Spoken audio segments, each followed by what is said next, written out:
नमस्कार. ओम चैतन्य नवनाथाय नमः. पैशासाठी सुखासाठी मी एक तुम्हाला महत्त्वाची माहिती सांगत आहे. ती तुम्ही नक्की नक्की करून पहा. त्याचा फायदा 100% होतोच. ते तुम्ही नक्की करून बघा. आपल्या घरात धन धान्य सुख समृद्धीसाठी खूप प्रभावी आहे. ज्यांना करायचे आहे त्यांनी नक्की नक्की करून बघा. 9 दिवसाचे नवनाथाचे पारायण, नवनाथ ग्रंथाचे 9 दिवसाचे पारायण असे सुरू करा की त्याची समाप्ती धर्मनाथ बिजेला गुरु गोरक्षनाथांचा जन्मदिवस आहे त्या दिवशी त्याची समाप्ती होईल. अशा प्रकारे पारायण सुरू करा.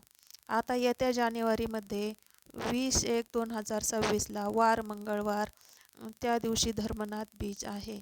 त्याच्या अगोदर तुम्ही 9 दिवस पारायण सुरू करा, म्हणजे 20/1/2026ला त्याची समाप्ती होईल. असे पारायण केल्याने आपल्या मस्तकावर लक्ष्मीचा सदैव वरदहस्त